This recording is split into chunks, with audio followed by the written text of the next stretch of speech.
Hinduism is a religion. Quite unlike other religions, it does not have a founder, one prophet, worship one god, believe in any one philosophic concept, follow any one act of religious rites or performances. However, I love how it is described as, quote, it is a way of life. The beliefs are vast and diverse with different theologies, practices, and sacred texts. Having said this, it would only be appropriate to say that it is a fusion of various traditions such as Brahminical rite practice, traditions followed by a renouncer, and local popular traditions. There is no pecking order of the temple, no unquestionable religious authority, no governing body, nor any binding holy book. There is no way you can deny that Hinduism refers to a wide range of ideas and traditions, and that is why it is defined in many ways, such as a religion, a religious tradition, a set of religious beliefs, and a way of life. It is traditionally a multi or polyethnic religion. It is widespread among many Indo-Aryan, Dravidian, and other South Asian ethnic groups. It originated in the Indian subcontinent and it's a major religion in India. There are significant populations in other countries who follow this religion in Nepal, Bangladesh, Indonesia, Pakistan, and Vietnam.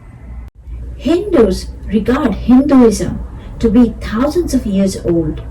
The origin of Hinduism is derived with the help of the timeline of events in ancient Indian history as mentioned in the two great epics, Mahabharata, Ramayana, and the Puranas, which envisions a chronology of events related to Hinduism starting well before 3000 BCE.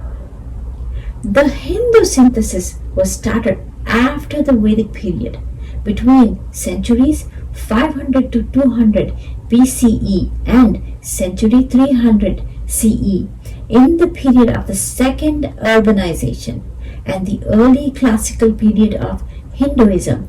That is when the epics and the first Puranas were composed, and it flourished in the medieval period with the decline of Buddhism in India. Hindus have a choice to follow any of the belief systems along with their religious sects and rituals.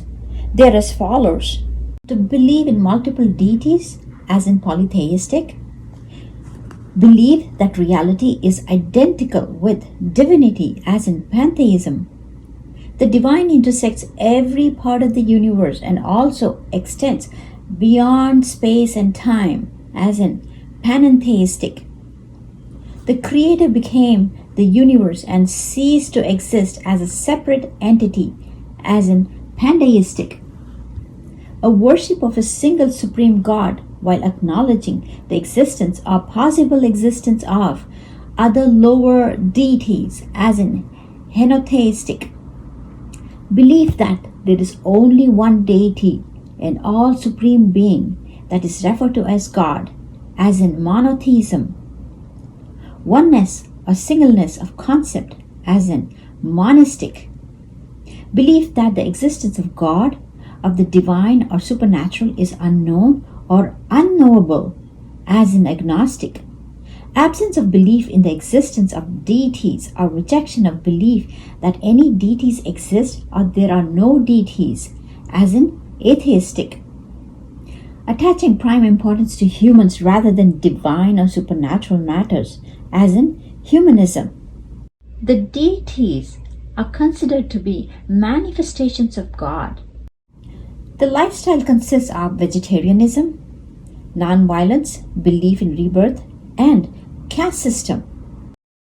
There is a traditional or original orthodox form of Hinduism. It is normally referred to as Sanatana Dharma. It is actually an endonym given by people who practice it.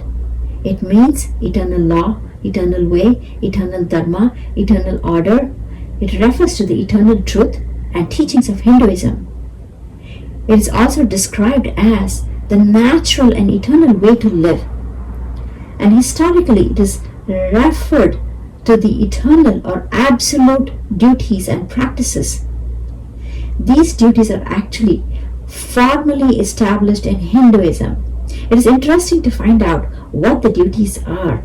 They are honesty, refraining from injuring living beings, which is commonly known as ahimsa, purity, goodwill, mercy, patience, virtue, compassion, forbearance, self-restraint, generosity, and asceticism. These duties have to be followed regardless of class, caste, or sect. It is also referred to as timeless, eternal set of truths, and this is how Hindus view the origin of their religion.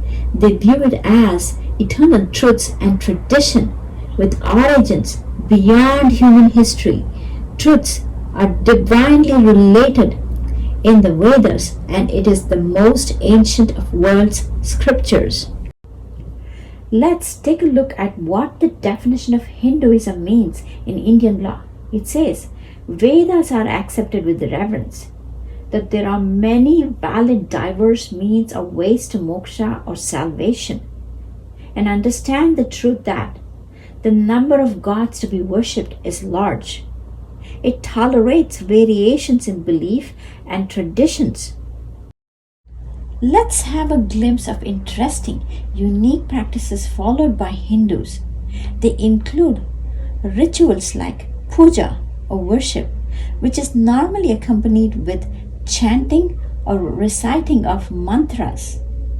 Japa is a practice. It is a meditative repetition of a mantra or a divine name. Meditation, it's also known as dhyana. Family-oriented rites of passage is known as samskara. These are ceremonies to mark changes in one's life. It covers a person's birth to their death through various traditions and customs. Annual festivals include some major and minor. Hindus normally visit temple, eat special food, and exchange gifts. And occasional pilgrimages.